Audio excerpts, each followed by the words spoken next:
optimiste voit la difficulté dans chaque opportunité. Un optimiste voit l'opportunité dans chaque difficulté. Mesdames, Mesdemoiselles et Messieurs, honorables invités, chers membres du jury, chers étudiants, bonjour et bienvenue à la cérémonie du débat interuniversitaire dénommé Thiébo universitaire organisé par l'EAC. L'EAC qui est une garantie pour les élèves primaires, une garantie pour les élèves secondaires, une garantie pour les étudiants et une garantie pour les entreprises. Veuillez applaudir pour l'EAC s'il vous plaît. Je suis Sako Aminata, étudiante à la faculté des sciences économiques et de gestion de Bamako, licence 2, option gestion. Merci à vous d'avoir sacrifié de votre précieux temps pour être ici avec nous malgré vos multiples occupations. Nous en sommes reconnaissants. Mesdames et messieurs, si chaque jour on dort paisiblement et on se réveille tranquillement, c'est grâce à nos vaillants soldats qui se battent nuit et jour pour sauver notre dignité et notre honneur. Alors, mesdames et messieurs, veuillez vous lever pour observer une minute de silence pour nos soldats qui sont tombés pour le Mali, s'il vous plaît.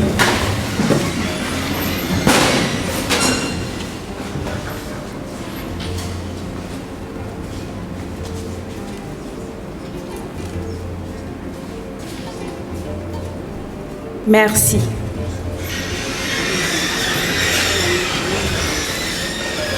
Mesdames et messieurs, comme à l'accoutumée, avant de commencer la cérémonie, je vais vous présenter le programme. Il est composé de 2 parties. La première partie sera consacrée au discours et la deuxième partie sera consacrée au débat.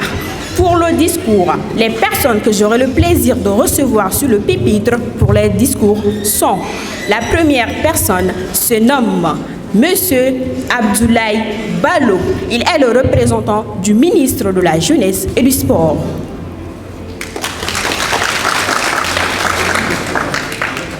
La deuxième personne est Dr Aminata Keita Maïga. Elle est la représentante du doyen de la faculté des sciences économiques et de gestion de Bamako. La troisième et la dernière personne qui fera son discours est le directeur général de l'EAC. Il se nomme Dr Mohamed Sekou Sempara. Pour le débat qui est consacré à la deuxième partie. Mesdames et messieurs, je vous rappelle que nous sommes en demi-finale et les thèmes qui seront débattus sont des thèmes très importants et qui nous interpellent tous. Le premier thème qui oppose l'INTEC-SUP à la FDP est intitulé « Le Mali devrait-il rompre avec la coopération militaire française au profit de celle de la Russie ?» Un thème très important. Le deuxième thème qui oppose la FSEC à la FSAP est intitulé « Peut-on vivre du niveau du rap malien ?» Des thèmes aussi très importants. Mesdames et messieurs, les débatteurs vont mettre du feu sur la scène. Pour ce, applaudissez-les s'il vous plaît. Alors, comme je vous le disais, que la première partie est consacrée au discours. Alors, la première personne que je m'en vais appeler pour son discours est Monsieur Abdoulaye Ballo. Applaudissez-le s'il vous plaît. Heureusement, je serai obligé de le lire parce que vu la situation et vu le temps qui nous est imparti, il y a parmi vous un président de la République. Il y a parmi vous un premier ministre. Il y a parmi vous des gouverneurs, il y a parmi vous des maires, des ambassadeurs. Un pays se construit à partir de maintenant. Quand je suis entré dans la salle, j'ai constaté que je voyais ici des jeunes en face de moi qui sont venus ce matin, malgré le temps, malgré la pluie, à ce qui les concerne aujourd'hui, qui est une compétition interuniversitaire qui réunit les universités privées et les universités publiques. Ce matin, lorsque je venais à cette cérémonie, je me suis dit que je vais voir des jeunes qui sont fiers de leur pays, qui sont fiers du Mali. Je me suis dit que je vais voir des jeunes femmes qui sont fiers du Mali. Et le Mali d'aujourd'hui se construit, le Mali de demain se construit aujourd'hui et ne se construira pas sans vous. Je souhaite une bonne compétition à vous Et c'est pas seulement, je ne dirais pas que le meilleur gagne, mais je dirais plutôt que la jeunesse gagne. Je vous remercie. Le Mali de demain doit être construit aujourd'hui, disait M. Abdoulaye Balo, le représentant du ministre de la Jeunesse. Merci à vous, monsieur. Applaudissez-le, s'il vous plaît. À présent, la deuxième personne que je m'en vais appeler pour son discours est Dr Aminata Keita Maïga. Elle est la représentante du doyen de la faculté des sciences économiques et de gestion de Bamako. Bonjour la salle. J'espère que vous n'avez pas eu de difficultés pour arriver là ce matin, compte tenu de la pluie imprévue. Je disais à madame la maîtresse de la cérémonie de faire une rectification. Je suis là en tant que participante, sympathisant de l'association et précisément la relation sociale qui me lie avec le président, Dr Sempara. Le doyen de la faculté n'est pas informé de ma présence. En tout cas, je suis une enseignante d'ici. Je suis dans l'équipe pédagogique macroéconomie. Mais je ne l'ai pas informé, je viendrai le représenter. Donc, je suis venue au nom de la faculté en tant qu'enseignante d'ici. Monsieur Balo a tout dit. Quand le Mali est fier de vous, ça veut dire que le Mali est fier de notre dignité. Et la première chose de la dignité, c'est l'honnêteté, c'est la vérité. C'est de ne pas manger, avaler le mensonge, dire la vérité à qui veut l'entendre, partout où vous passez. C'est ce qui va vous donner votre valeur. Moi, je vous invite, les jeunes gens, de faire confiance à vous-même, de faire confiance à votre pays et de faire confiance à vos dirigeants, de faire confiance aux autorités actuelles. Cette autorité actuelle aujourd'hui nous a permis chacun de nous d'être fiers et lever le bras. Je suis une Malienne, je suis un Malien. À un moment donné, on dirait que le Mali allait disparaître sur la planète.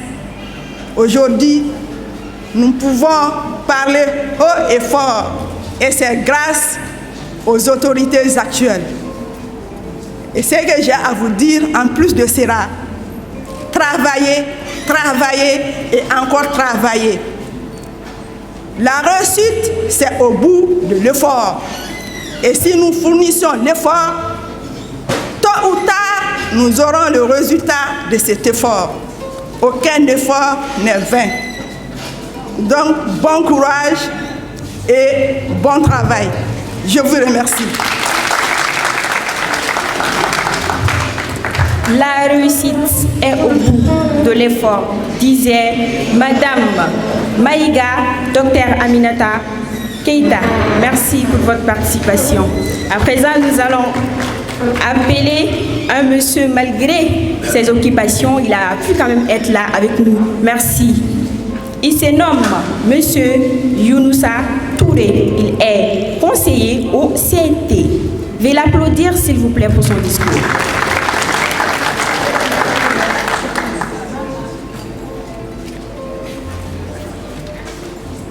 Bonjour. Bonjour mesdames, bonjour messieurs. J'espère que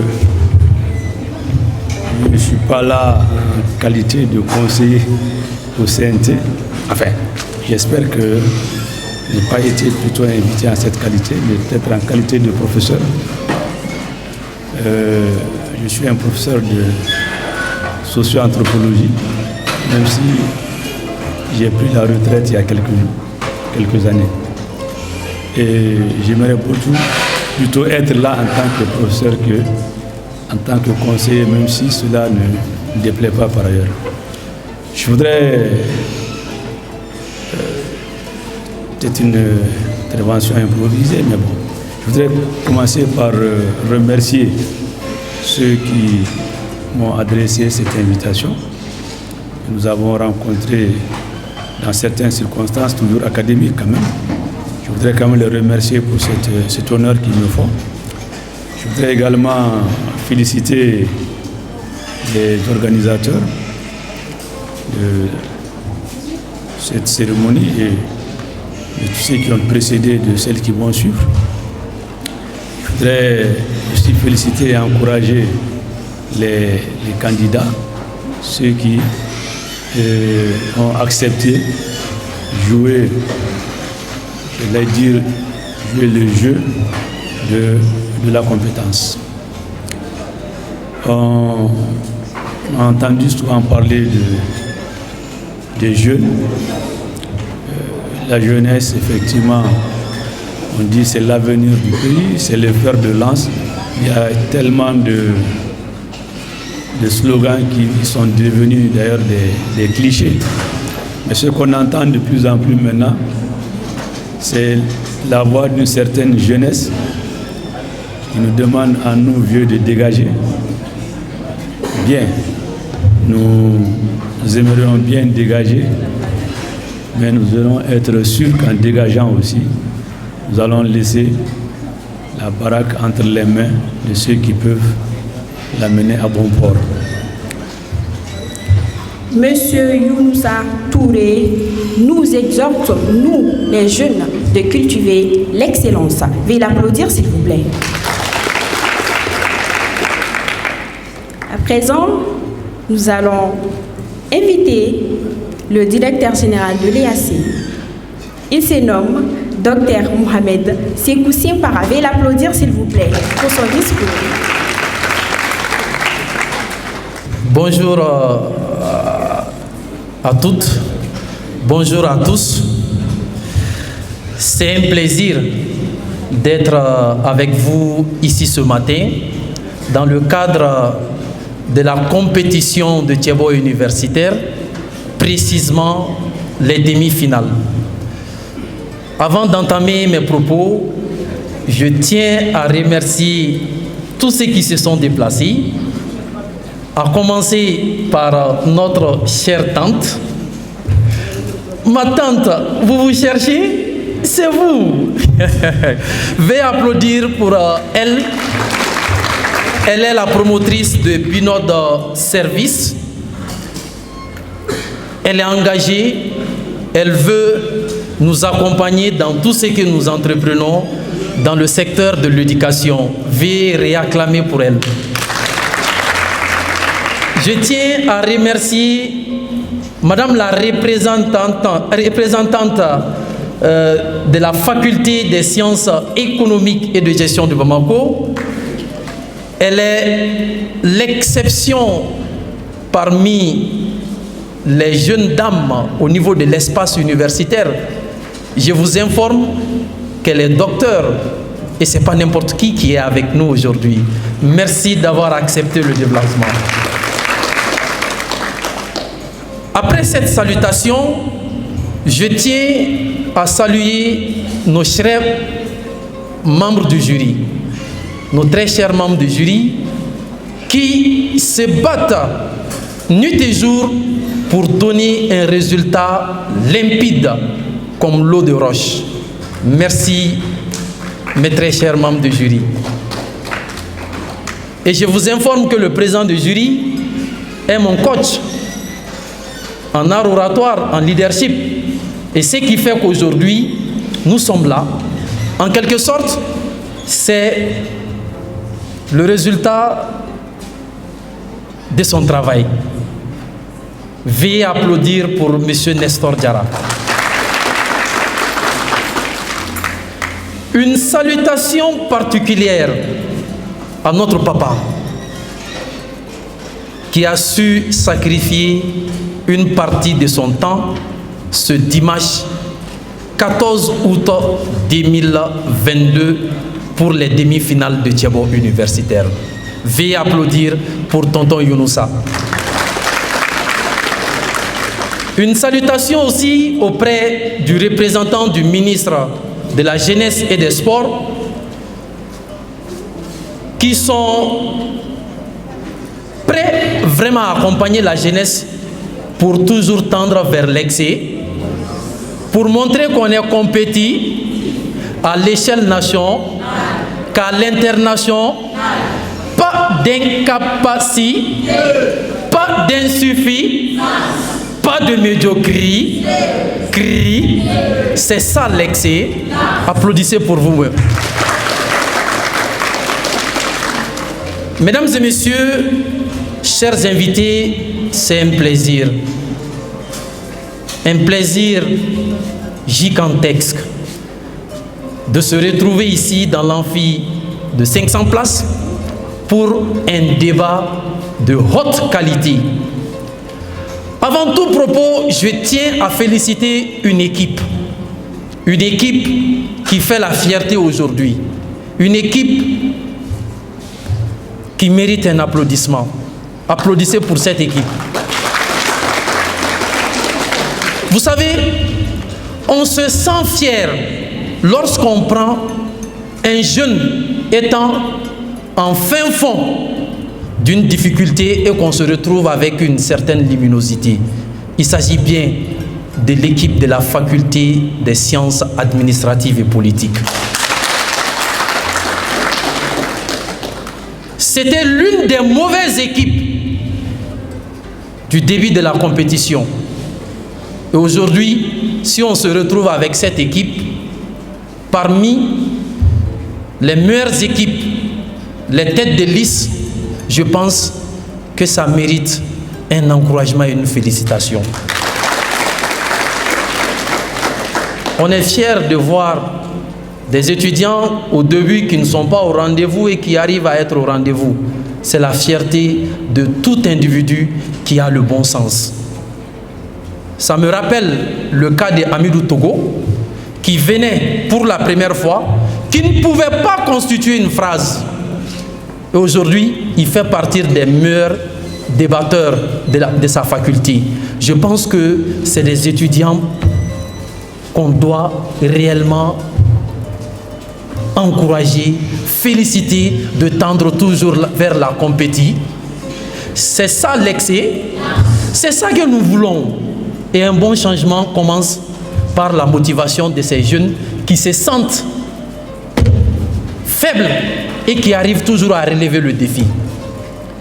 Et dans cette logique, nous rappelons que l'objectif de cette compétition, c'est de faire la promotion de nos différentes universités de la place. En majorité, les universités publiques, mais aussi privées. Il est important de savoir que cette activité est organisée dans l'une des plus grandes difficultés. Et quand nous sommes là aujourd'hui, c'est à travers l'appui des uns et des autres pour qu'on puisse relever le défi de l'heure. Et aujourd'hui, nous estimons que la véritable refondation commence par nos universités. Il n'y a aucune refondation sans les universités. C'est pour cela que je dis que les universités maliennes doivent être au cœur de la politique de développement d'une nation. Qu'un problème de la santé soit traité dans une faculté de sciences ou une faculté de médecine et d'odontostomatologie et de la pharmacie, qu'un problème lié à la justice soit traité au niveau de la faculté de droit privé ou public, qu'un problème lié à l'éducation soit posé sur la table de la faculté des sciences de l'éducation, qu'un problème de la société soit traité chez les sociologues, qu'un problème économique soit traité à la faculté des sciences économiques et de gestion de Bamako. Je prends un exemple. Il y a des panoplies de projets de loi qui sont adoptés et qui sont appliqués au sein de cette nation. Les gens disent qu'ils ne connaissent rien par rapport à l'application. Et nous estimons qu'à long terme, qu'on fasse recours à ces universités telles que la faculté de droit public et privé, d'analyser les enjeux de chaque loi relative à l'économie, relative à la santé, relative à l'éducation, relative à la société. Ça a son sens, ça veut dire ce que ça veut dire. Ces jeunes sont financés à des milliards dans l'année pour leurs bourses. Si on essaie de mettre en place une fertilité croisée entre le factuel et l'argumentaire, prendre les étudiants, les envoyer sur le terrain pour poser des questions, faire des enquêtes auprès de la population, probablement ces jeunes retourneront avec des résultats soi-disant que réellement il y a 80% de la population qui sont contre l'adoption de cette loi. Mais 80%, une autorité qui dans l'année pour leurs bourses, si on essaie de mettre en place une fertilité croisée entre le factuel et l'argumentaire, prendre les étudiants, les envoyer sur le terrain pour poser des questions, faire des enquêtes auprès de la population, probablement ces jeunes retourneront avec des résultats soi-disant que réellement il y a 80% de la population qui sont contre l'adoption de cette loi. Mais 80%, une autorité qui est au courant de l'importance de cette loi ne doit pas s'arrêter là-bas parce que la population, 80% de la population n'accepte pas. En ce sens, il faut qu'il y ait au courant.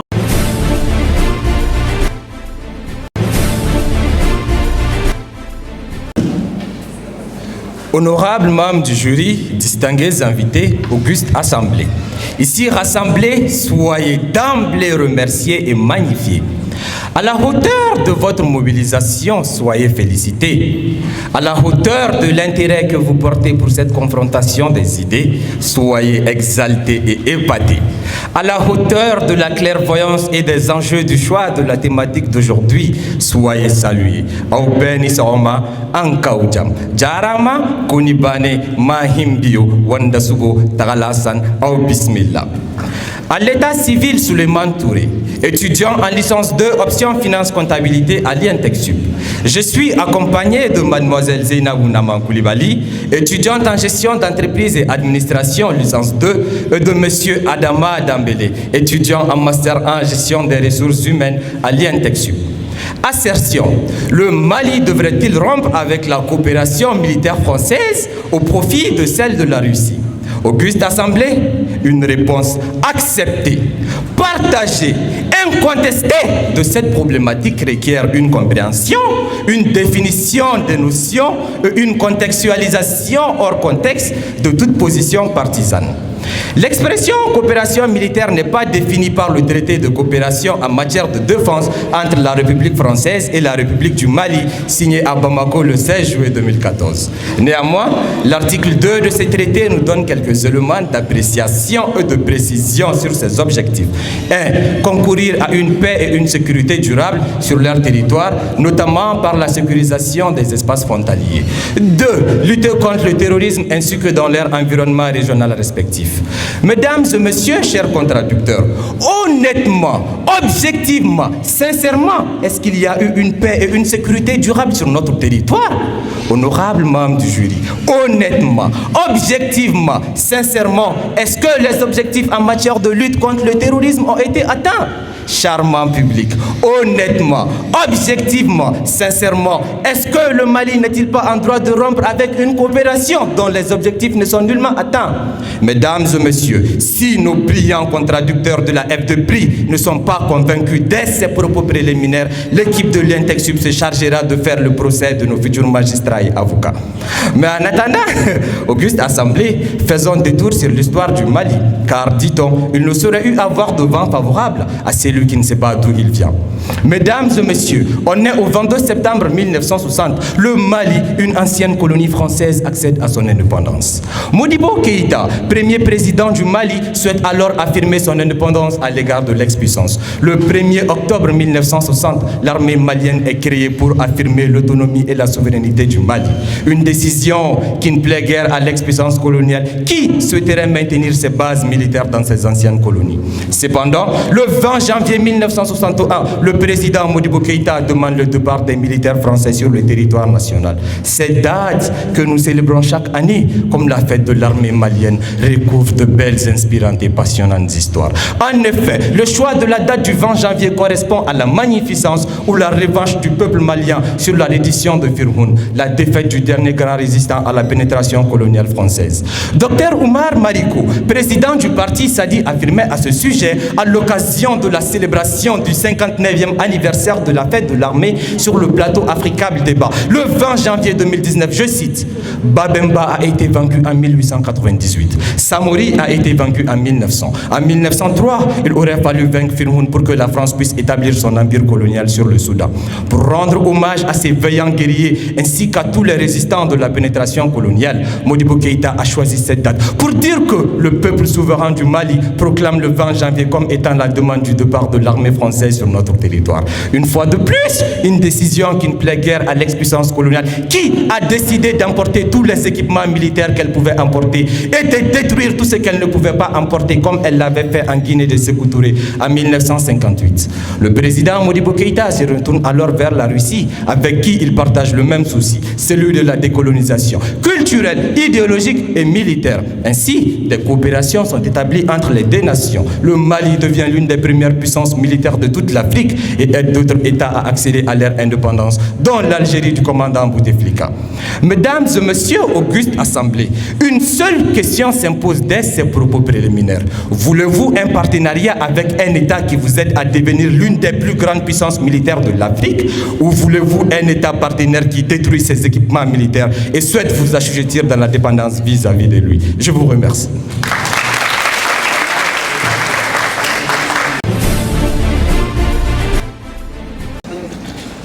Monsieur le Président, honorables membres du jury, chère assistance, recevez nos considérations et salutations hautement distinguées. Cependant, conscient que la judicieuse compréhension du thème passe par la connaissance des termes clés, permettez-nous de les définir pour permettre à ces charmants auditoires de se faire une religion lumineuse sur le sujet, en commençant par la définition du Mali. Oui, le Mali, tel que nous enseigne Taïrouba dans son ouvrage intitulé « Le Mali, procès permanent » à la page 7. C'est un État de l'Afrique de l'Ouest, indépendant depuis 1960, frontalier de 7 pays limitrophes avec une superficie de 1 241 238 km². La coopération militaire, quant à elle, est définie par Abdrahman Z. Ali dans son ouvrage intitulé « Coopération franco-africaine en matière de défense » à la page 17, comme étant l'ensemble des rapports et institutions durables à travers lesquels les États, dans le cadre d'un accord, mettent en œuvre une politique déterminée en matière de défense. La France, telle que nous enseigne Julie Dudy dans son ouvrage intitulé « Histoire de la France, des origines à nos jours », deuxième édition, page 5, c'est un État de l'Europe occidentale composé de 18 régions. Enfin, la Russie, telle que nous enseigne Richard Peter dans les avant-propos de son ouvrage intitulé « Histoire de la Russie, les Starts ». C'est un État de l'Europe occidentale et d'Asie qui a obtenu son indépendance en 1991 à la suite de la dislocation de l'ancien URSS. Voyez-vous, messieurs et dames, le thème d'aujourd'hui, plus qu'un thème de débat, sa bonne compréhension est celle qui déterminera l'avenir de notre État. C'est fort de ces raisonnements que nous, Abdoulaye Diko, de concert avec Fatoumata Malé et Mohamed Ibrahim Touré, nous vous proposons un débat scientifique, dépourvu de folklore, un débat d'idées, dépourvu de propos malsains et vexatoires, un débat stable et surtout civilisé, comme la cravate que je porte à l'instant T.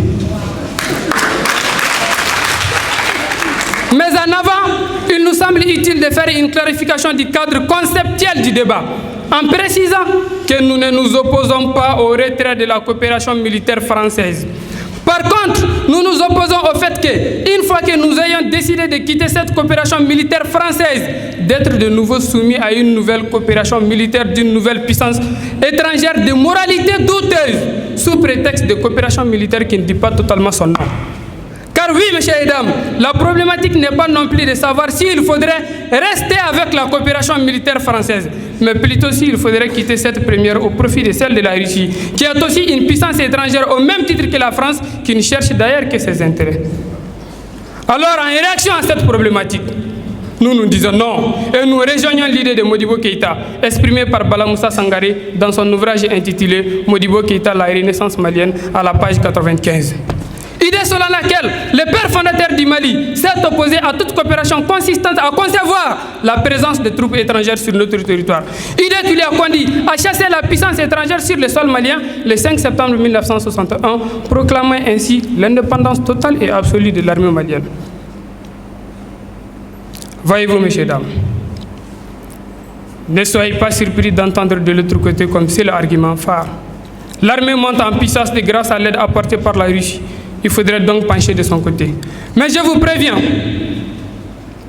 l'aide d'une puissance étrangère, telle que nous enseigne Dr Paul Fokam, est un véritable somnifère qui hypnose nous les Africains depuis fort bien longtemps.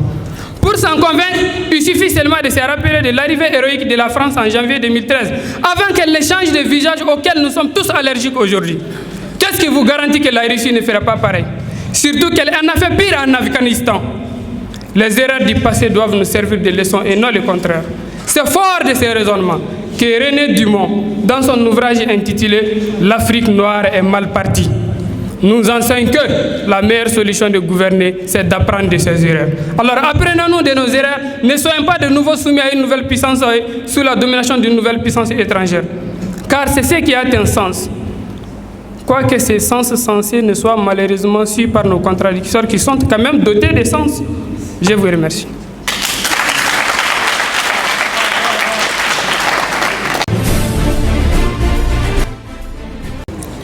Honorables membres du jury, mesdames et messieurs, Bamanonko, Morotika Ba Khalifa Surugula. Autrement dit, on ne saurait confier le sort d'une victime à son bourreau, tout comme on ne saurait confier la gestion de la crise du Nord aux Français.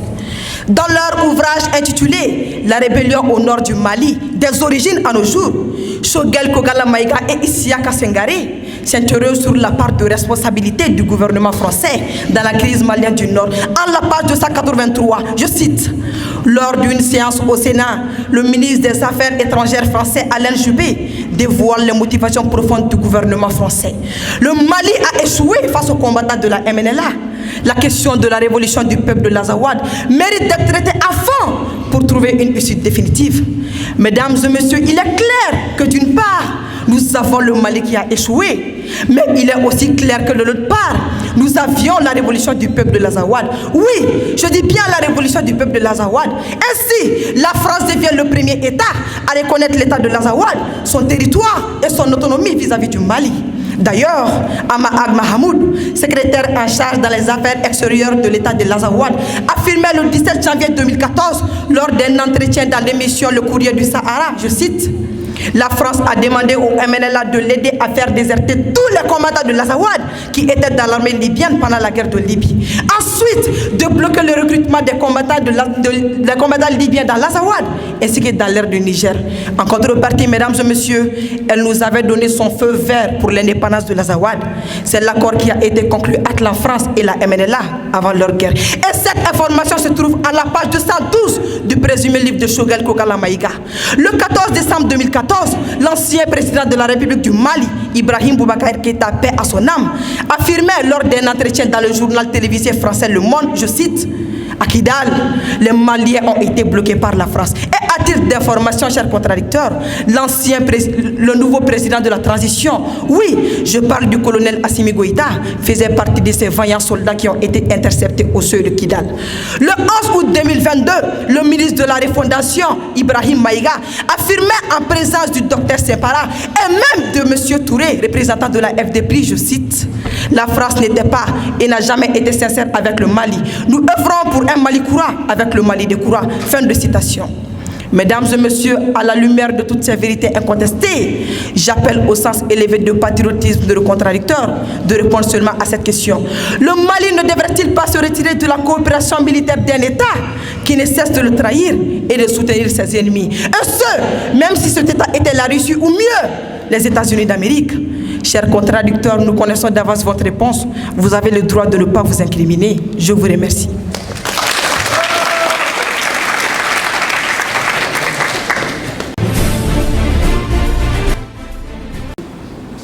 Honorables membres du jury, auguste assemblée, très chers co-débatteurs, recevez mes cordiales salutations.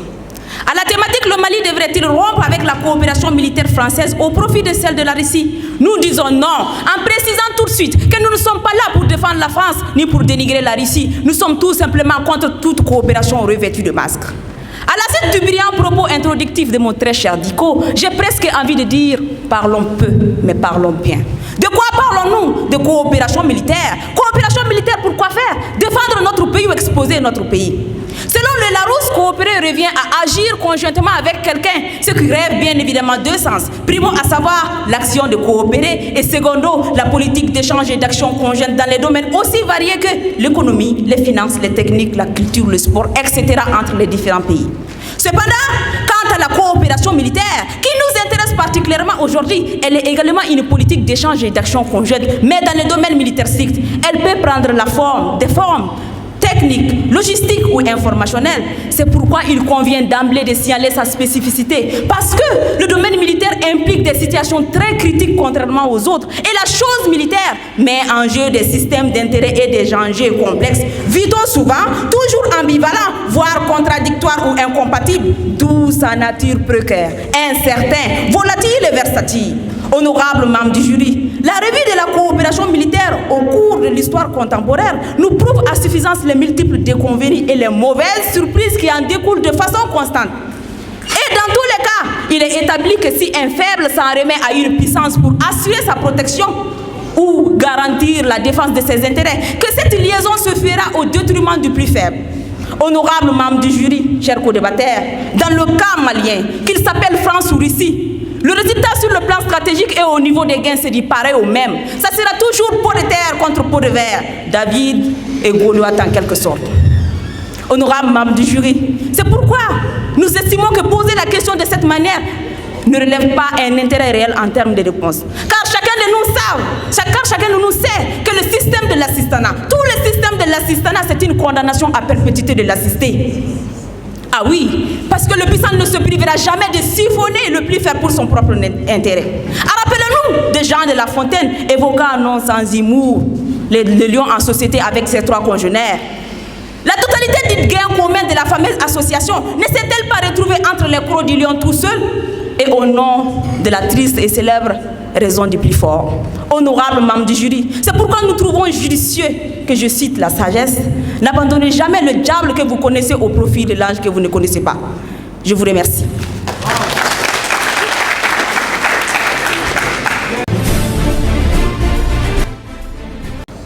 Chers contradicteurs, continuez à faire un hors-sujet. Les jurys vont tout simplement vous noter mal. Le thème d'aujourd'hui est d'une clarté macroscopique. Il s'agit de faire un choix entre la coopération militaire française ou la coopération militaire russe. Au terme de l'article 22 de la Constitution du 25 février 1992, qui dispose que la défense de la patrie est un devoir pour tout citoyen. Mesdames et messieurs, dans ce débat, il ne s'agit pas d'être pro-russe ou anti-russe, encore moins pro-français ou anti-français, mais il s'agit d'être pro-malien, défendre au mieux les intérêts supérieurs de la nation, objectivement et honnêtement. Et qui de mieux que ceux qui se sont donnés corps et âme pour la défense de l'intégrité territoriale nationale, qui ont aidé sur les théâtres d'opération, qui se sont fait capturer, voire torturer par l'ennemi. Oui, je parle de nos vaillants soldats, qu'ils reçoivent ici l'expression de mes reconnaissances les plus sincères et de leur dire qu'ils sont vaillamment répondus au chant de Djerabasek, intitulé Armée Mali, je cite: Abe finita domi, arime, aye kalega chamanke Malié, Abe finita domi, arime, aye kumaka chama fo Malié, koni kele binonka, arime, akobe faso kumabo, arime, koni kele binonka, arime, akobe sayata ni baloye, faso de umbe jeraka, dana yada. Fin de citation. Mesdames et messieurs, nous faisons entièrement confiance à nos autorités. Nous faisons entièrement confiance aux choix que font nos autorités quant à leur choix de collaborer avec la Russie. Et si nos contradicteurs ont oublié les massacres dans les villages de Gassogoudou, de Kolongo, de Kolenba, j'en passe. Si nos contradicteurs ont oublié les attaques contre les camps militaires de Boulkessi, d'Idelman, de Kona, j'en passe. Tous ces meurtres affreux, atroces et odieux, tous ces événements tragiques, tristes, sombres, affligeants, accablants, attristants et lamentants, survenus pendant la coopération militaire française, avec des moyens sophistiqués de dernière génération, à savoir des drones, des avions de chasse et même des satellites.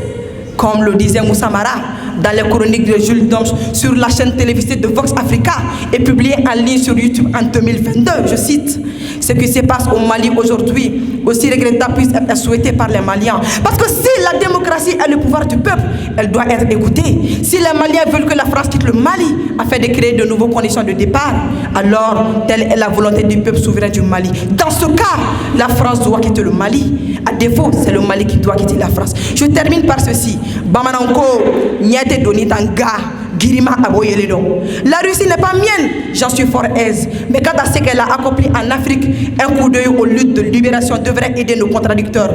Google est leur ami, ils le savent mieux que personne. Je vous remercie.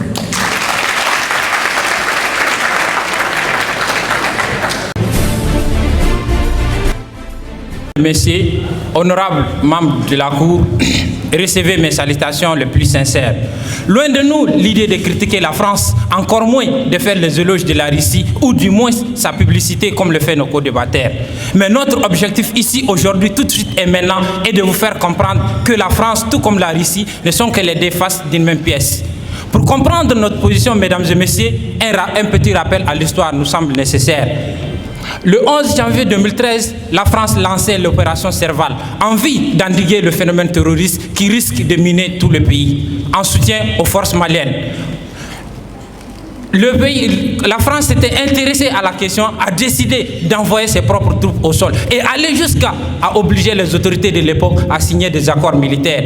Et c'est à l'époque qui ont soutenu cette intervention, ayant même baptisé certains de leurs enfants, des François Hollande, des Damien Le Boité, ainsi de suite. Ce sont ceux aujourd'hui qui sont là à demander le départ de cette France.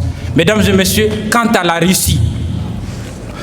Russie, nos co-débatteurs doivent d'abord, d'entre deux jeux, nous dire de quelle Russie s'agit-il? De la Russie de Poutine ou de la Russie de Wagner? Point d'interrogation.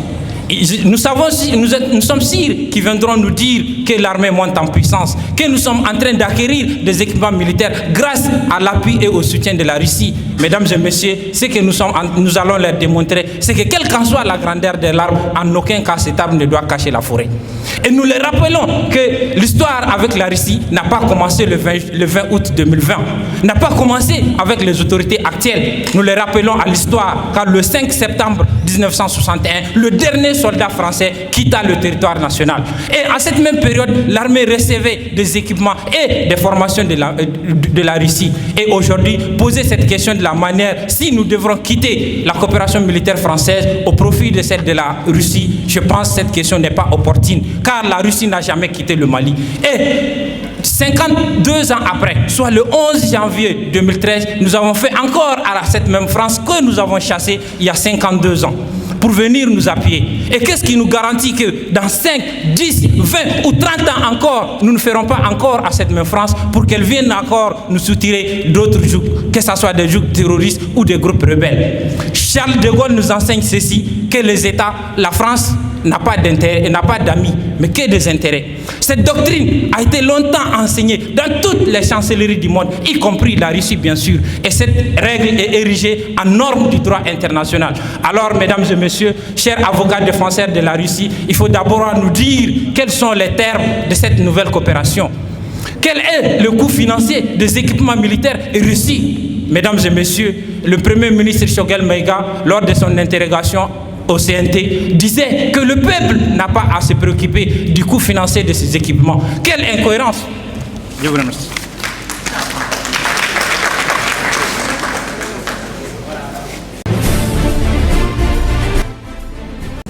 Chers contradicteurs, vous dites que vous ne voulez aucune coopération entre les Mali et d'autres États, mais à ma connaissance, il n'y a aucun État qui peut vivre seul et se séparer des autres. Même les États-Unis d'Amérique, qui sont l'une des premières puissances d'armée à des pays de coopération.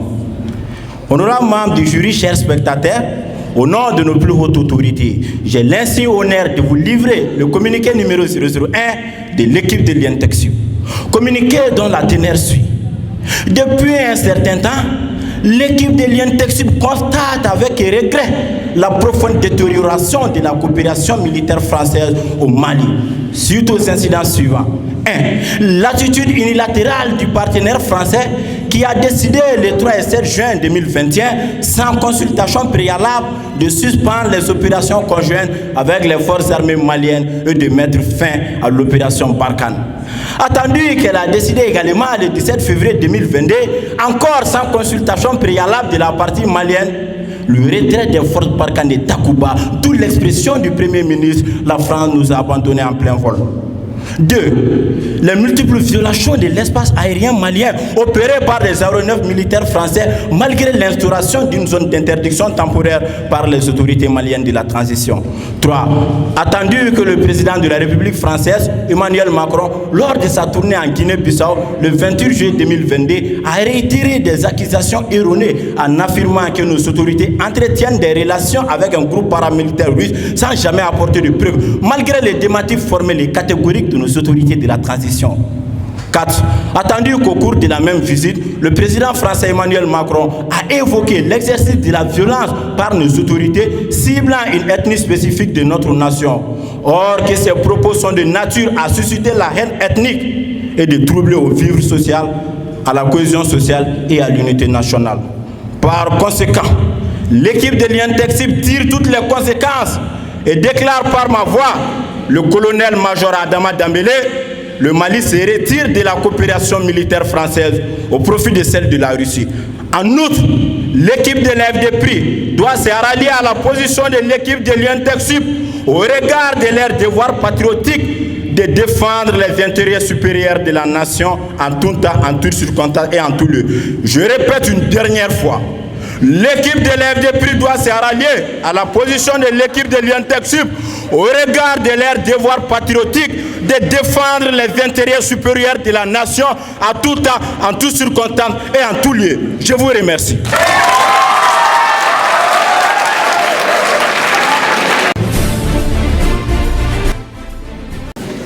Honorable membre du jury, auguste assemblée, la question elle est si délicate et sensible qu'elle nous renvoie à l'illustre citation de Clémenceau, l'ancien Premier ministre français, je cite, « La guerre est une chose trop sérieuse pour être confiée aux seuls militaires. » Le domaine militaire suppose bien évidemment la sécurité nationale bien évidemment, la défense et enfin la guerre.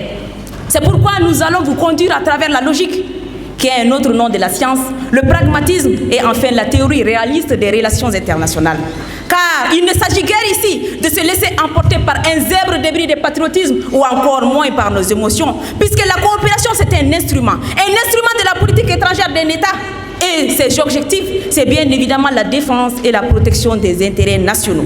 Honorable membre du jury, nous retenons des relations internationales que les États n'ont pas d'amis ou ennemis, mais uniquement des intérêts.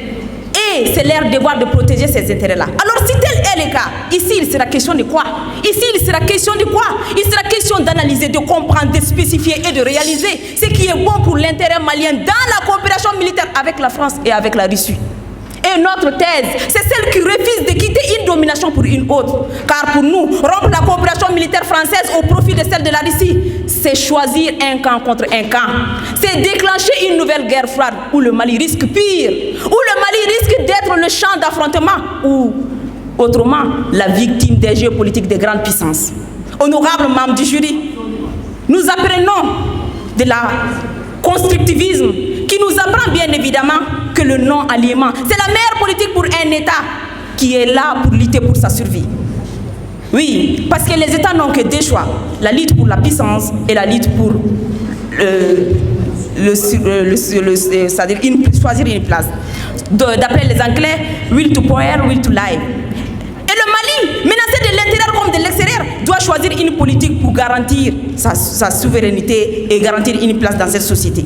Cependant, honorable membre du jury, un proverbe de chez nous dit qu'il faut d'abord s'asseoir avant de plier les jambes.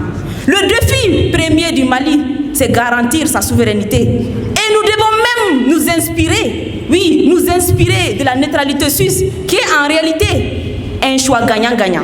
Le Mali, bien évidemment, comment dirais-je, convoité de l'intérieur comme de l'extérieur, doit profiter de la politique gagnant-gagnant c'est-à-dire coopérer avec la France et avec la Russie pour faire une place dans ce monde, pour se faire une place dans ce monde. Honorables membres du jury, je ne saurais terminer sans enseigner mes co-débatteurs à travers cet adage. Bamanan ko deme tigi o mako te deme la de deme ne o de kanga yere deme. Je vous remercie.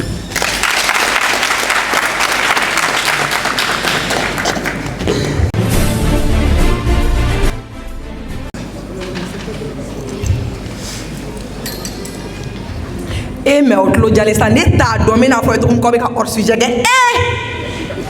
Mesdames et messieurs, honorables membres du jury, pour emprunter les formules du Premier ministre, Dr Choguel Kokala Maïga, à l'occasion de la présentation du bilan de 1 an de la rectification de la transition dans l'émission Malikoura Tassira, le 10 juin 2022, je cite: le malade Mali est là. Il a une maladie diagnostiquée depuis 2012-2013. Le médecin, une communauté internationale, à sa tête un pays, la France, lui prescrit une ordonnance prévue de le guérir dans 2 ans. 9 ans plus tard, la maladie n'est pas non seulement guérie, mais la gangrène a atteint les 80% de l'organisme. Fin de citation.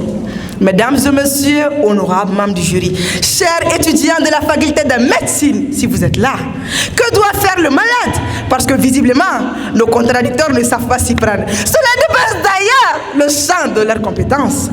Primo, soit le malade se résigne et attend sa mort. Deuxième, ou bien il décide de changer soit de médecin, soit de prescription, comme le diraient d'autres voix mieux placées, comme celle du ministre de la Défense, le colonel Sadio Kamara, celle du chef d'état-major Oumar Diarra, ou mieux, celle du ministre des Affaires étrangères, Abdoulaye Diop.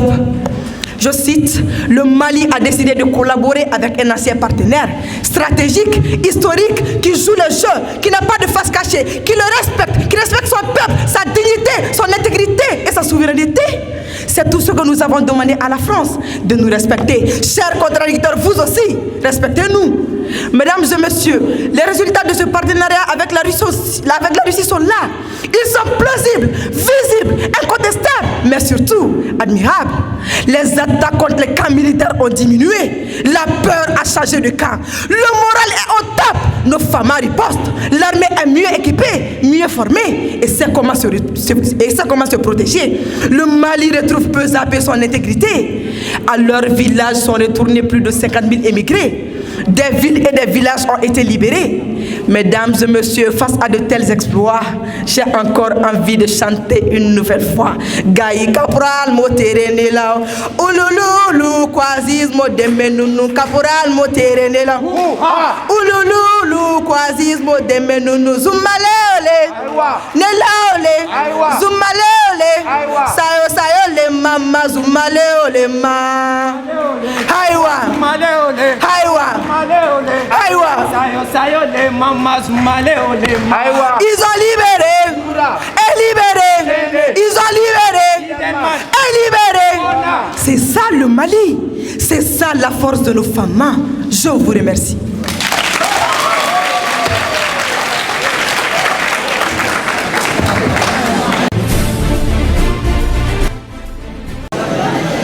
Propaganda, propaganda, propaganda.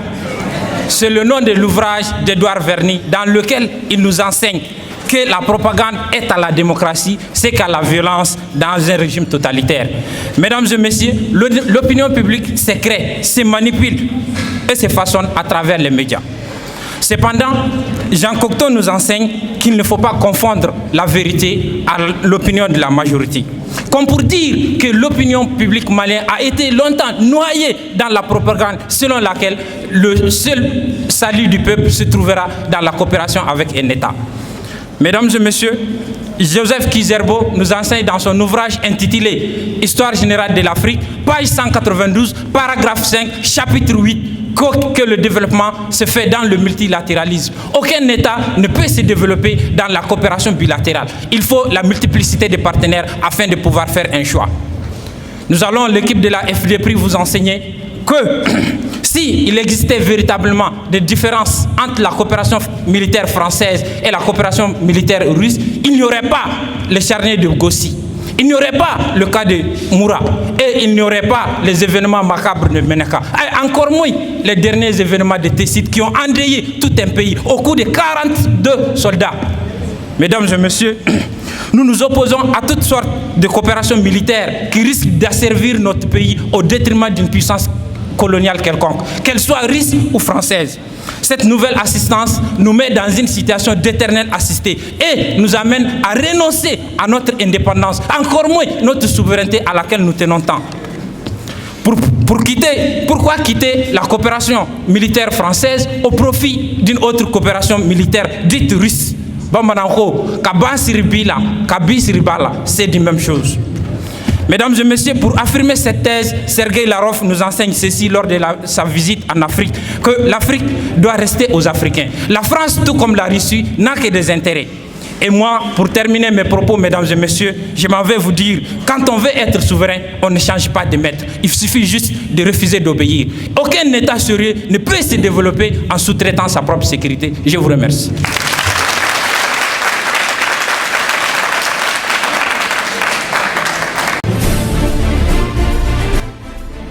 Voyez-vous, messieurs et dames, pendant l'hivernage, c'est la pluie qui fait pousser les plantes, non pas le tonnerre. De cette même manière, dans un débat, ce sont les arguments qui émerveillent, non pas les faits de vociférer. Ainsi donc, mes très chers contradicteurs, je m'en vais respectueusement vous donner des arguments simples et perceptibles même pour un commun de mortels doté d'un minimum de bon sens. Ce qui m'amène dans les raisonnements de vous dire, messieurs et dames, que le populisme qui prend de l'ampleur au Mali fait que les Maliens voient aveuglément la coopération militaire russe comme la solution. Et la Russie le partenaire fiable. Mais croyez-moi, c'est tout à fait le contraire. Pour s'en convaincre, il suffit seulement de se poser 3 questions sur 3 aspects. 1. Sur la moralité de l'accord de défense conclu avec la Russie. 2. Sur la nature des organes avec lesquels nous traitons véritablement. 3. Sur l'intérêt caché de la Russie et les conséquences de sa présence. D'abord, l'accord de défense. Monsieur le Président, vous n'êtes pas sans savoir qu'un accord de défense, au sens honnête du terme, doit être connu du peuple et passer par devant l'Assemblée nationale pour qu'au cas où contrepartie doit y avoir sur une seule partie du territoire, seuls les peuples souverains que nous sommes pourront l'accorder. Conformément à l'article 115 de notre Constitution en vigueur. En l'espèce, ni vous, ni moi, ni mes très chers contradicteurs ne savent ce qui se trouve être caché derrière cet accord sombre, méconnu du peuple au profit duquel il a été conclu. Alors non! Désio, le partenariat militaire russe est à prendre avec pincette, car d'un côté, nos autorités soutiennent la thèse d'un partenariat militaire d'État à État, en niant toute obligation des mercenaires Wagner. Alors que de l'autre côté, les autorités russes soutiennent la version contraire, telle que soutenue par Sergueï Lavrov lors de son passage en Italie sur la chaîne italienne dénommée Mediaset. Le lundi 2 mai 2022 à 20h12, il a dit ceci, je cite: Wagner, Brizostovuyet, Volivi, Vomali, Voremtak, Komerk, Tcheskava, Saglachenia. Ne vous inquiétez pas, je vais vous le traduire par élégance. Wagner est présent au Mali et en Russie et en Libye sur une base commerciale. Bon Dieu, problème, contradiction ou trahison dès le début. Je vous laisse juger. En tout cas, c'est mal parti pour une coopération honnête pour un début. Troisièmement, messieurs et dames, ne soyons pas naïfs. L'intérêt caché de la Russie réside dans son système, consistant à inciter les États dans une guerre intempestive, lui devant servir de moyen à profiter de l'air sous-sol en contrepartie de son intervention militaire, sans se soucier du sort réservé au peuple qui récoltera les conséquences de la guerre. Des réalités vérifiables de la vie nous témoignent cela. 1. L'intervention de la Russie en Syrie. Du 30 septembre 2015 au 30 mai 2019, 8102 civils tués du fait des attaques perpétrées par la Russie, dont 4904 hommes, 1225 femmes, 1970 enfants, plus 4 hôpitaux de trous. La source, les rapports de l'Observation syrienne des droits de l'homme, publié le 27 juin 2022. 2. L'intervention de la Russie en Afghanistan, dans un laps de temps de 10 ans, plus de 47 000 civils tués du fait des attaques perpétrées par la Russie. La source, l'article de presse de Philippe Chablot, spécialiste en matière de défense, publié le 14 avril 2021. L'intervention de la Russie en Centrafrique. Dans un laps de temps de 9 mois, la Russie a tué plus de civils que les rebelles eux-mêmes n'en ont tué. La source, le journal local centrafricain, le New Corbeau. Bon Dieu, je n'espère pas ça pour mon peuple. J'espère que vous de même, vous n'espérez pas ça pour votre peuple. Dans tous ces pays où l'intervention de la Russie a été sollicitée comme espoir, elle fut un désespoir pour les peuples. La guerre ne fait que s'aggraver dans tous ces pays. les peuples martyrisés. Et pendant ce temps, la Russie profite du sous-sol de ces pays pauvres. Alors non. Et vous devez dire non. Je vous comprends. Je vous comprends, bon Dieu. Qui d'entre vous ne comprend pas le populisme malien? Mais soyons objectifs. Soyons-les pour l'intérêt du Mali. Ainsi donc, messieurs et dames, conscient que notre solution demeure la solution africaine. Aucune puissance étrangère ne se sacrifiera pour nous sans un agenda caché. Nous proposons une solution africaine consistant à mettre en place un partenariat militaire de coalition militaire avec nos pays frontaliers. Et pour terminer avec ces quelques phrases, à l'honneur de tous ces hommes et femmes qui se sont battus au prix de leur vie pour l'indépendance totale du Mali, à l'honneur de tous ces hommes qui se sont battus, qui sont morts en opposant à la domination d'une quelconque puissance étrangère, à l'honneur de Moussa Traoré et de Modibo Keïta, nous disons non à la coopération militaire russe qui sera aussi dominante. Mes très chers contradicteurs, vous dites que nous avons fait hors sujet, mais c'est bon les Français de comprendre les Français. La question n'est pas est-ce qu'il faudrait rester avec la coopération militaire française. La question n'est pas est-ce qu'il faut rester avec la coopération militaire française. Mais faudrait-il quitter cette première au profit? Nous disons s'il arrivait à venir qu'on quitte, pas au profit. Je vous remercie.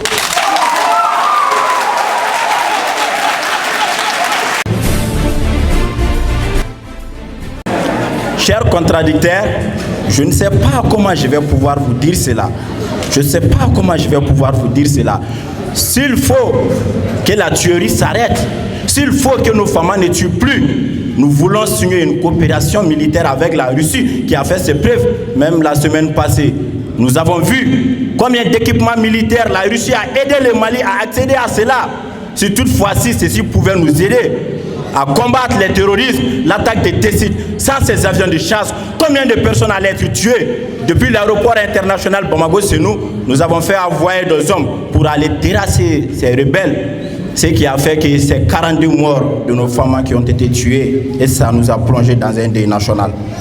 Honorable membre du jury, distingués invités, mesdames et messieurs, Nelson Mandela disait ceci, je cite, « Si vous voulez la coopération des humains autour de vous, vous devez les faire sentir qu'ils sont importants et vous le faites en étant authentique et humble, en toute objectivité, en toute vérité, avec toute la sincérité et l'honnêteté qui va avec. » Mesdames et messieurs, chers contradicteurs, est-ce le cas de la coopération militaire française au Mali? Votre réponse est déjà connue. Cependant, comme le disait Winston Churchill, il n'y a aucun mal à changer d'avis, pourvu que ça soit dans le bon sens. Et puisque je souhaite vous ramener dans le bon sens, je vais reformuler la question autrement. Est-ce qu'on doit avoir une coopération militaire avec un État qui empêche la libre circulation de nos forces armées, les empêcher de patrouiller ou d'accéder à certaines parties de notre territoire, votre territoire? Est-ce qu'on doit avoir une coopération militaire avec un État dont le chef d'État profère des accusations erronées en affirmant que nos autorités entretiennent des relations avec un groupe paramilitaire russe sans jamais apporter de preuves? Pire, qui dans ses propos a évoqué l'exercice de la violence par nos autorités ciblant une ethnie spécifique de notre nation. Or que c'est ce même État qui a bombardé cette supposée ethnie à Buntu, au centre du Mali. Tout le monde en était preuve. Et la preuve a été montrée aussi par la MINUSMA. Est-ce qu'on doit avoir une coopération militaire avec un État qui nous abandonne en plein vol? Est-ce qu'on doit avoir une coopération militaire avec un État dont le chef d'État a incité les autres chefs d'État à maintenir les sanctions illégales, illégitimes et inhumaines contre notre chère patrie? Mesdames et messieurs, pourquoi nous devrions toujours continuer de coopérer avec la France malgré tous ces mauvais agissements et actes, étant donné que la Russie a toujours été un allié sûr et fiable? Honorable membre du jury, pourquoi nous ne devrions pas coopérer avec la Russie qui nous avait fait devenir l'une des premières puissances en matière d'armée en Afrique? Pourquoi nous ne devrions pas coopérer avec la Russie qui nous défend au Conseil de sécurité de l'ONU, par contre que les autres sont là à nous diffamer? Pourquoi nous ne devrions pas coopérer avec la Russie qui avait aidé l'armée malienne à accéder à certains matériels de combat, des hélicoptères de type Mi-24, 4 hélicoptères de Mi-71P et des hélicoptères, des radars de 4e génération qui peuvent nous aider à faire cette guerre au Mali? Distingués invités, mesdames et messieurs, sur tout ce qui vient d'être dit et que vous êtes d'accord avec cela, élevons la voix comme un seul homme, un seul peuple, une seule nation, pour dire non à la France, à une coopération néocolonialiste, paternaliste et condescendante. Et élevons la voix comme un seul homme, un seul peuple, une seule nation, pour dire oui à la France, à une coopération franche, sincère, bénéfique. Soldats, Oui, chef. qui sommes-nous? Les Maliens. Pour qui nous nous battons? Pour les Maliens. De qui nous avons besoin pour mener ce combat? La Russie. De qui nous n'avons pas besoin pour mener ce combat? Vive le Mali! Vive la Russie. Vive la transition!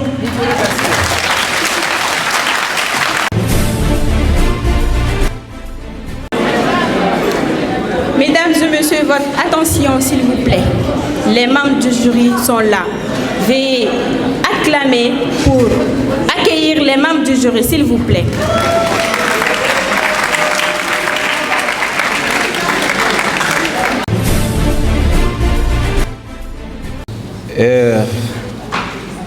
Bonjour à tous. Mon nom c'est Nestor Diarra, comme ils l'ont dit. Je suis le président d'ASMI Mali, After School Militing for Youth.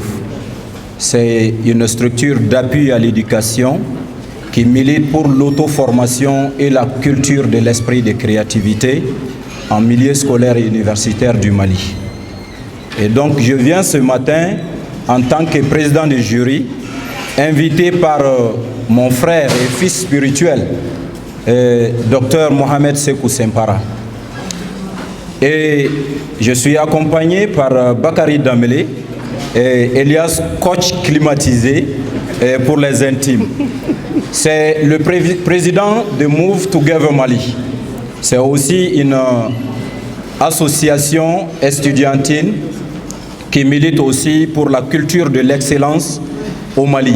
Je pourrais dire, il est l'ancien président, mais le président fondateur, il reste pour moi le président. Voilà. Et donc, à ma droite, je suis accompagné par Al-Fatiha Touré, qui est l'un des premiers fils, ou je dirais petit-fils plutôt, de moi-même, car il fut parmi les étudiants que nous avons eu à former après juste que Sempara ait remporté le concours d'art oratoire que ma structure et moi, nous organisons chaque année. En 2016, il fut, en 2015, 14-15, il fut le champion, le meilleur orateur et de ce débat qui réunissait quelques universités.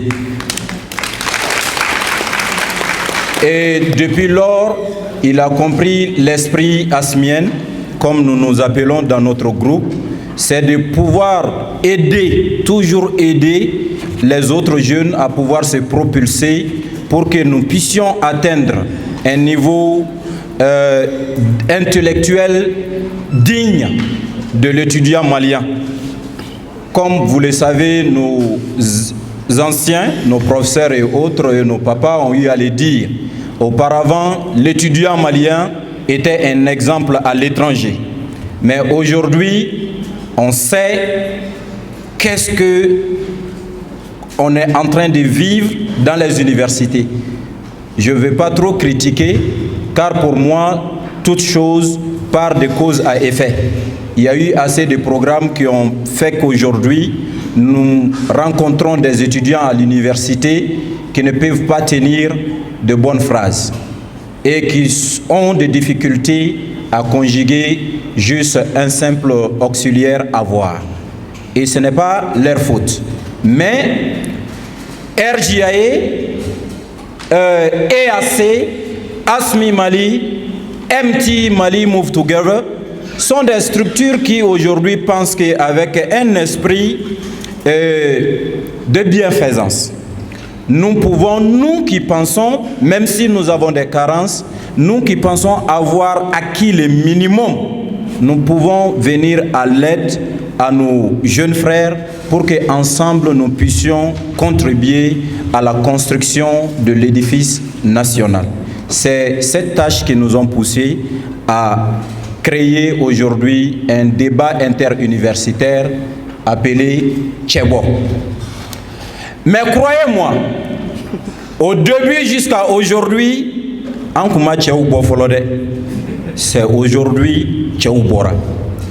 Parce que sous la pluie, on est venu.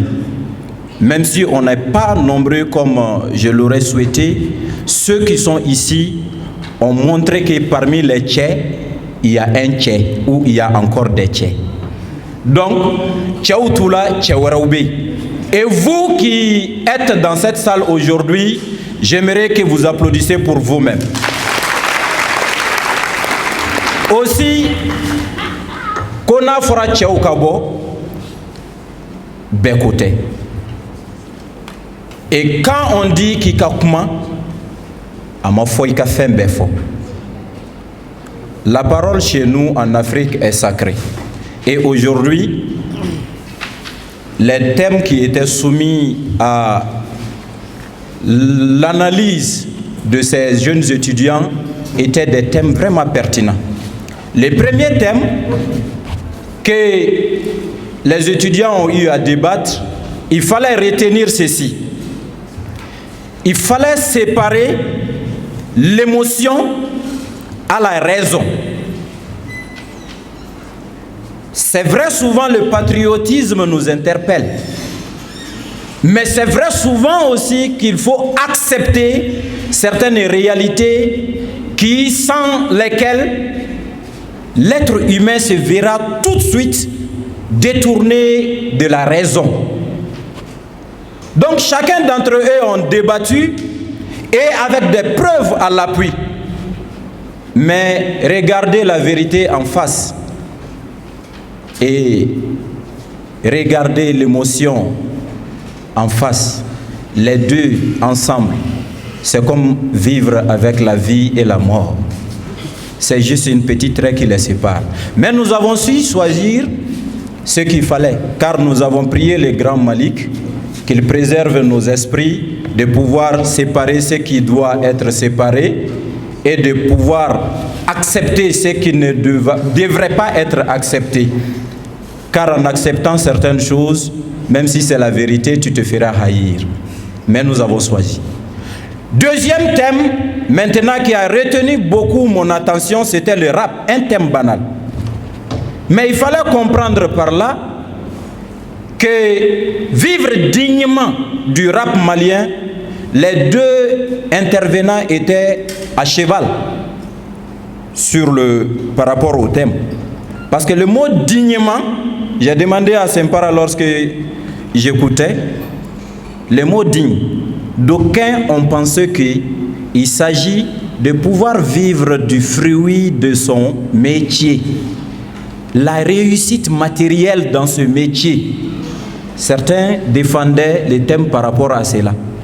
D'autres voyaient les thèmes du point de vue humain, dignité, tout ce qui ne va pas avec la morale. Parce que gagner, on peut gagner des richesses. J'ai une fois eu à le dire à mes étudiants que si je cultive l'art de pouvoir de se débarrasser de la timidité, de la honte, chasse que toute personne qui n'a pas honte face à la vérité, qui est apte à se défendre dans n'importe quelle situation, peut réussir de toutes les manières. Foni Bana. Donc, d'autres pensaient qu'il s'agissait de ceux qu'on gagnait, la valeur morale de ceux qu'on gagnait du rap.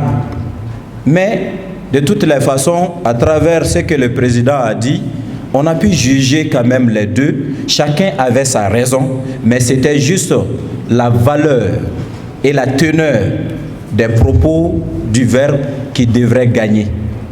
Et donc voilà, nous avons aussi choisi. Mais je vais vous dire certaines choses. Il y a Amadou Ampateba, si je ne me trompe, qui disait que la vie humaine est comme un grand arbre et que chaque génération est comme un jardinier. Que le bon jardinier n'est pas celui qui sait couper les branches de l'arbre, mais plutôt celui qui sait élaguer, le moment venu, les branches mortes. Car le bon jardinier sait que pour que l'arbre puisse étendre ses branches dans toutes les directions de l'espace, l'arbre a besoin de profondes et de puissantes racines. Là, je fais appel à ces thèmes. Sempara, bravo, merci, applaudissez pour lui. Ces thèmes étaient vraiment pertinents.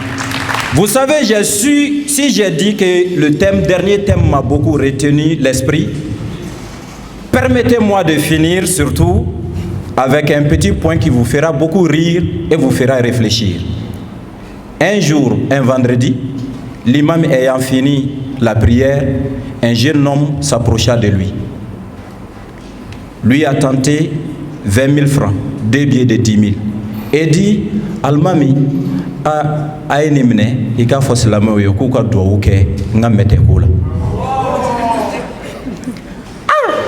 l'imam ne sait pas qu'est-ce que cela signifie parce que c'est un jargon employé par des rappeurs et autres. Donc l'imam aussi éleva la voix et dit à l'assemblée, oh, ambal ande ndobia, anana wananda makanga douka metekola. Directement, il y a quelqu'un qui s'est approché de l'imam, il lui dit, imam, j'ai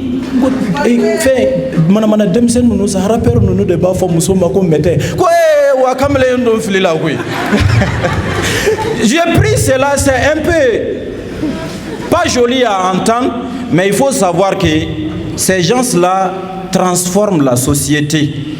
Et s'ils se donnent de changer positivement nos mentalités, ils peuvent le faire.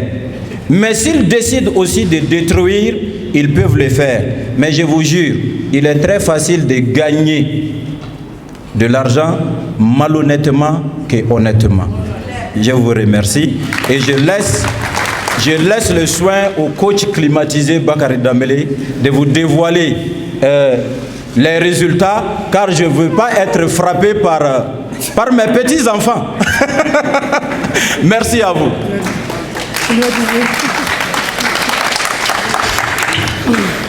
Heureusement que j'ai renouvelé ce matin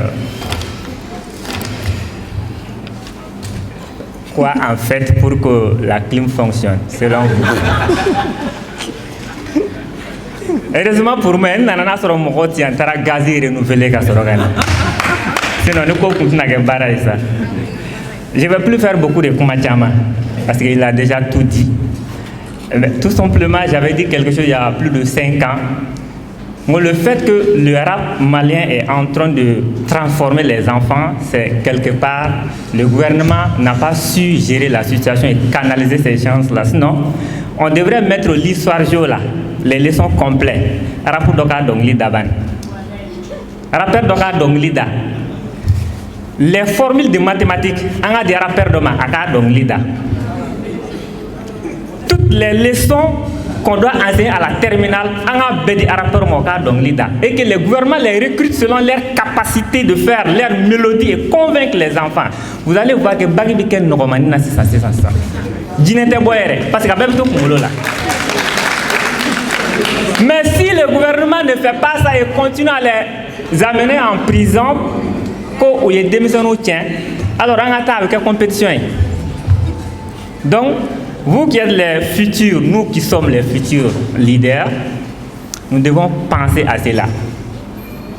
Ni Djibi Kana, ni Kiba Ladjo, et c'est ça que Ladjo avait bossé à faire. Donc, amu ga temestrani de noya ka canaliser, c'est pourquoi nous avons un ko séné pour que Djika bouli. Sinon, moi c'est ka balo, et c'est ça ka bali ka bouli. Mais il faut au Sénat pour que Djika bouli. Donc, le gouvernement a faussé c'est ka ira diawa rapport bi teme yani. No teme yoronu ira là. Donc, fin ka ke otike blé. C'était juste cette petite partie que je voulais souligner. Et pour prendre maintenant les lions par sa queue, qui m'a été balancé par mon grand frère devant Dieu et devant les hommes. Est-ce qu'un grand frère qui aime son jeune frère fait comme ça devant Diama et devant Dieu? Ce qui est sûr, le truc est très simple. En termes rodéens, ta beauté, ça ne regarde pas. Soit tu sais comment ou tu ne sais pas comment. Et c'est ça. Mais je dois avouer aujourd'hui, si le jury avait la possibilité de retenir 2 équipes, moi personnellement j'avais envie. Mais malheureusement,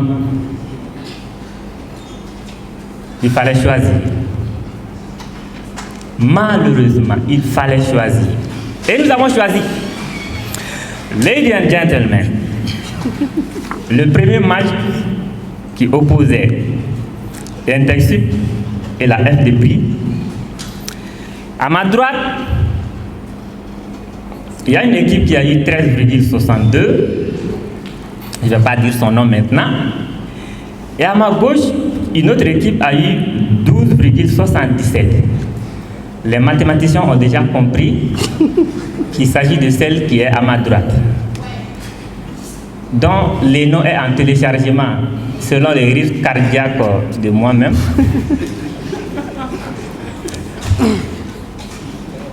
Alors,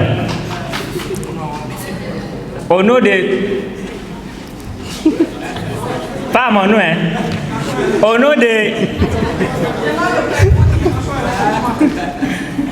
l'ensemble du jury, ce matin, à Bamako,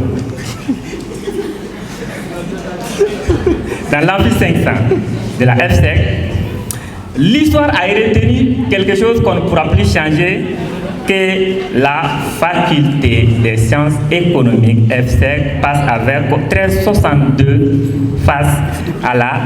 autant pour moi, FDP passe avec 1362 face à la MDP. Voilà. Voilà, enfin, devant tout le monde, ça se termine. Il y a Bani Manako Woulibaly, le meilleur orateur qui occupe la première place. Il s'appelle Abdoulaye Diko.